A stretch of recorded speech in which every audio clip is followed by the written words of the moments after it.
یہ آل India radio سری نگر ہے۔ پیش ہے خبریں۔ پہلے ہیڈ لائنز۔ جموں کشمیر کو بیرونی سرمایہ کاری کے لیے ایک عمدہ مقام بنانے کے لیے کیے جا رہے ہیں ٹھوس اقدامات۔ لیفٹیننٹ گورنر منوج سنہا کا SKICC سری نگر میں خلیجی ملکوں کے CEOs کے اجلاس سے خطاب۔ جموں کشمیر کے مختلف محکموں میں خالی آسامیوں کو شفاف طریقے پر پر کرنے کے لیے اقدامات جاری۔ سرکار کی لوک سبھا میں جانکاری۔ صورہ سری نگر میں ملیٹنٹوں کے ساتھ مختصر گولی باری میں پولیس اہلکار ہلاک۔ اور پوری دنیا میں آج منایا جا رہا ہے پانی کا دن۔ پانی کے ایک ایک قطرے کو بچانے کا عہد کرنے کی وزیر اعظم کی لوگوں سے تاکید۔ خبروں کی تفصیل سے پہلے یہ پیغام۔ ہم اپنے سامعین سے اپیل کرتے ہیں کہ وہ کووڈ سے محفوظ رہنے کے لیے ان 4 احتیاطی تدابیر پر عمل کریں۔ کووڈ مخالف سبھی ٹیکے لگوائیں، چہرے پر ماسک لگائیں، سماجی دوری کو یقینی بنانے کے لیے 2 گز کی دوری بنائے رکھیں اور ہاتھ اور چہرے کو صاف ستھرا رکھنے کی طرف خصوصی توجہ دیں۔ اور اب خبروں کی تفصیل۔ لیفٹیننٹ گورنر منوج سنہا نے کہا ہے کہ جموں کشمیر کو بیرونی سرمایہ کاری کے لیے ایک عمدہ مقام بنانے کے لیے ٹھوس اقدامات کیے جا رہے ہیں۔ آج SKICC سری نگر میں خلیجی ملکوں کے سرکردہ کارخانہ داروں اور CEOs کے ایک اجلاس سے خطاب کرتے ہوئے انہوں نے کہا کہ خلیجی ملکوں کے ساتھ بھارت کے تعلقات کو جموں کشمیر کے ساتھ اقتصادی شراکت داری کے ذریعے متحرک کیا جا رہا ہے، جو نہ صرف UT کی برآمدات کو بڑھاوا دے گا بلکہ موجودہ تجارت کو توسیع دینے کے لیے ایک سازگار ماحول بھی قائم کرے گا۔ لیفٹیننٹ گورنر نے کہا کہ سرکار نے پچھلے 2 سال میں جموں کشمیر کے بے شمار قدرتی وسائل اور اقتصادی صلاحیت کو بروئے کار لانے کے لیے انتھک کام کیا ہے۔ منوج سنہا نے کہا کہ وزیر اعظم نریندر مودی اور وزیر داخلہ امت شاہ کی رہنمائی میں جموں کشمیر سرکار نے سرمایہ کاری کے طریقہ کار کو بندشوں سے آزاد کرانے کے لیے ایک بلو پرنٹ پر بھی کام کیا ہے۔ انہوں نے سرمایہ کاروں کو عالمی معیار کی سہولیات اور قانونی طور طریقوں میں آسانی بہم رکھنے کا یقین دلایا۔ لیفٹیننٹ گورنر نے یہ بھی کہا کہ جموں کشمیر کو 10.5 27,000 کروڑ روپے کی سرمایہ کاری کے منصوبے موصول ہوئے ہیں، جبکہ اگلے 6 مہینوں میں یہ نشانہ 70,000 کروڑ روپے ہونے کی توقع ہے۔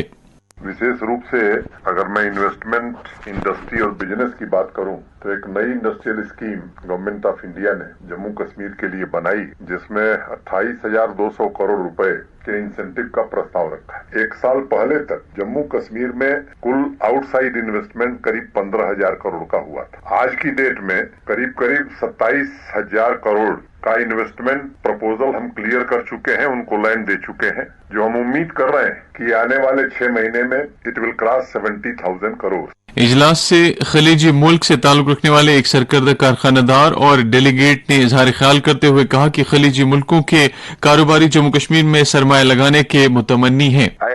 27 different activity and companies in real estate, in development, in hospitality, in agriculture, lot of things. We saw very kind people. Jammu Kashmir people are very kind people. This is first of all. We feel that we are so safe between you, like a one family. Second thing, the beautiful scenes and beautiful land, or we can say it's a piece of paradise. Regarding the investment, which is the main purpose of why we are visiting here, I think there is a big opportunity to invest a whole team. جیسا کہ پہلے ہی خبر دی جا چکی ہے کہ 36 رکنی یہ وفد جموں کشمیر کے 4 روزہ دورے پر آج کل آیا ہوا ہے۔ اس دورے کا مقصد جموں کشمیر میں تعلقات کو مستحکم کرنا اور سرمایہ کاری کے امکانات تلاش کرنا ہے۔ سرکار نے لوک سبھا کو مطلع کیا ہے کہ اگست 2019 سے مرکز کے انتظام والے علاقوں جموں کشمیر اور لداخ میں تمام خالی جگہوں کو پر کرنے کے لیے بہت سے اقدامات کیے گئے ہیں۔ امور داخلہ کے وزیر مملکت نتیانند رائے نے آج ایوان میں ایک تحریری جواب میں یہ جانکاری دی۔ انہوں نے کہا کہ جموں کشمیر کے مختلف محکموں میں 26,330 خالی جگہوں کی نشاندہی کی گئی ہے اور انہیں پر کرنے کا عمل شروع کیا گیا ہے۔ وزیر موصوف نے کہا کہ اب تک 11,324 گیزٹڈ، غیر گیزٹڈ اور درجہ چہاروں کی آسامیوں کو پر کرنے کا عمل مکمل ہو چکا ہے۔ انہوں نے یہ بھی جانکاری دی کہ لداخ انتظامیہ نے بھی خالی آسامیوں کو پر کرنے کے لیے متعدد اقدامات کیے ہیں۔ ایوان میں ہی اننت ناگ کے پارلیمنٹ ممبر حسنین مسعودی کے ایک سوال کے جواب میں خوراک کو ڈبہ بند کرنے کی صنعتوں کے محکمے کے وزیر پشوپتی پارس نے بتایا کہ جب بھی کوئی تجویز موصول ہوگی ان کی وزارت جموں کشمیر میں فوڈ پارک قائم کرنے پر غور کرے گی۔ وزیر موصوف سے پردھان منتری کسان سمپدا یوجنا کے تحت فوڈ پارک قائم کرنے کے بارے میں سوال کیا گیا تھا۔ उधर लोकसभा में सड़क ट्रांसपोर्ट और शाहराहों की वजारत के मुतालबात ज़र पर हुई बहस का जवाब देते हुए सड़क ट्रांसपोर्ट और शाहराहों के वजीर नितिन गडकरी ने जोर देकर कहा कि मुल्क की सड़कें 2024 तक इतनी ही अच्छी हो जाएंगी जितनी कि अमरीका में है। उन्होंने ऐवान को श्रीनगर और लेह में शुरू किए गए कई प्रोजेक्टों के बारे में भी बताया। उन्होंने ऐवान को मुतल्लक किया कि साल के आखिर तक बजरिए सड़क श्रीनगर से मुंबई पहुंचने में सिर्फ 20 घंटे लगेंगे। बहस में हिस्सा लेते हुए parliament member doctor Farooq Abdullah ने जोजिला टनल की तामीर का मामला उठाते हुए इस टनल में एक ट्यूब के बजाय 2 ट्यूब बनाए जाने पर जोर दिया ताकि मुसाफिरों को आसानी होने के साथ साथ हादसात से बचा जा सके। पार्टी प्रेस बयान के मुताबिक डॉक्टर फारूक ने जोजिला और दीगर सड़क प्रोजेक्टों में मकामी लोगों को ही रोजगार फराहम करने की मांग भी की। श्रीनगर के सौरा इलाके में आज मिलिटेंटों के साथ एक मुख्तसर गोलीबारी में एक पुलिस एहलकार मारा गया जिसकी पहचान senior grade constable Amir Hussain Lone साकिन कुपवाड़ा के तौर पर हुई है। इत्तलात के मुताबिक आमिर हुसैन को जिस्म के ऊपरी हिस्से में गोलियों के शदीद घाव लग गए और उसे शदीद जख्मी हालत में सिक्किम सौरा पहुंचाया गया जहां वो जख्मों की ताब न लाकर चल बसा। पुलिस ने आमिर हुसैन की हलाकत की तस्दीक की है और उसके अफराद खाना के साथ हमदर्दी जाहिर की है।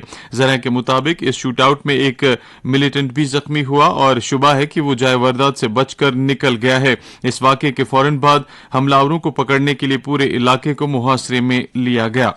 दरअसल लेफ्टिनेंट गवर्नर मनोज सिन्हा ने आज SMHS अस्पताल श्रीनगर जाकर वहां जेर इलाज उन 2 गैर मकामी मजदूरों की आयादत की जो पुलवामा और त्राल में हालिया मिलिटेंट हमलों में जख्मी हुए थे। इन मजदूरों का ताल्लुक बिहार और बिजनौर उत्तर प्रदेश से है। लेफ्टिनेंट गवर्नर ने इन मजदूरों से बातचीत की और उन्हें बेहतर से बेहतर इलाज मुआवजे की सहूलियत फराहम करने का यकीन दिलाया। मनोज सिन्हा ने शहरियों पर मिलिटेंट हमलों की मजम्मत करते हुए सरकार के उस अज़्म का इआदा किया कि वो मिलिटेंसी का खात्मा करके ही रहेगी। जम्मू कश्मीर में आज कोविड-19 के नए 7 मामलात की निशानदेही हुई है जिनमें से 5 का ताल्लुक कश्मीर जबकि 2 का ताल्लुक जम्मू डिवीजन से है। मीडिया बुलेटिन के मुताबिक आज मजीद 19 मुतासरीन सेहतियाब भी हुए हैं। यूटी में इस वक्त सरगर्म मरीजों की तादाद 99 रह गई है। इस बीच आज 42,777 कोविड मुखालिफ वैक्सीन दिए गए। इस तरह से ऐसे टीकों की मजमूई तादाद अब 2,18,99,288 हो गई है। कोविड से बचाव के लिए मुल्क भर में जारी टीकाकारी मुहिम के तहत टीके लगवाने की मजमूई तादाद 181 करोड़ 56 लाख से ज्यादा हो गई है। ये जानकारी वजारत सेहत ने दी है। इसने पिछले 24 घंटों में कोविड के 1500 नए केसों की इत्तला दी है जबकि इस मुद्दत के दौरान मजीद 2000 से ज्यादा मरीज सेहतियाब हुए हैं। इस तरह से सेहतियाबी की शरह 98.74% हो गई है। आज दुनिया भर में पानी का दिन मनाया जा रहा है। आज के दिन के मौके पर साफ और शिफाफ और ताज़ा पानी की अहमियत को उजागर किया जाता है और ताज़ा पानी के वसाइल के ठोस बंदोबस्त पर तवज्जो मरकूज की जाती है। पानी का ये दिन मनाने का मकसद उन 2 अरब 20 करोड़ अफराद की तरफ भी तवज्जो मबजूल कराना है जिन्हें साफ सुथरे पानी तक रसाई हासिल नहीं है। पानी के आलमी दिन के मौके पर नायब सदर M वेंकैया नायडू ने हर एक शख्स पर जोर दिया कि वो पानी का मुनसिफाना तरीके पर इस्तेमाल करने का अहद लें। एक ट्वीट में उन्होंने कहा कि हम सब की जिम्मेदारी है कि इस महदूद और नायाब वसीले को बचाए रखें। वजीर आजम नरेंद्र मोदी ने भी सभी से ताकीद की है कि वो एक बार फिर पानी के एक एक कतरे को बचाने का अहद करें। अपने एक ट्वीट पैगाम में उन्होंने कहा कि हमारा मुल्क जल जीवन मिशन जैसे बहुत से इकदामात कर रहा है जिनका मकसद पानी बचाने को यकीनी बनाना और मुल्क के अवाम को साफ और शिफाफ पानी मुहैया करना है। बड़गाम जिले में आज सुबह एक कमसिन बच्चा उस वक्त मौत की आगोश में चला गया जब उसका पैर फिसल गया और वो अपने घर के नजदीक एक नाले में जा गिरा। हमारे बड़गाम नुमाइंदे ने पुलिस जराये का हवाला देकर बताया है कि यह हादसा कमापुरा गांव में पेश आया जो सोईबुग पुलिस स्टेशन के हद इख्तियार में आता है। मकामी लोगों ने 6 साल के इस बच्चे को अगरचे नाले से निकाल कर नजदीकी अस्पताल पहुंचाया ताहम डॉक्टरों ने वहां उसे मुर्दा करार दिया। महलूक बच्चे की पहचान कमापुरा सोईबुग के शाहिद अहमद मल्ला के तौर हुई है।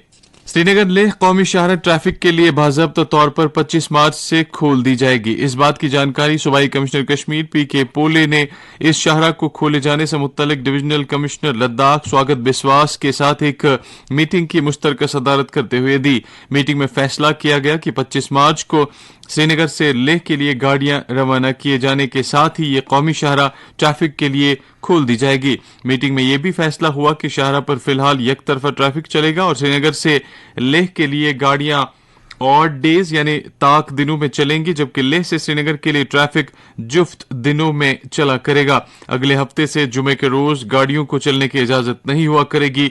वादी से रवाना होने वाली गाड़ियों को सोनमर्ग सुबह 6 बजे तक क्रॉस करना होगा, जबकि करगिल की तरफ से गाड़ियों को मीनामर्ग सुबह 8:30 बजे तक पार करना होगा।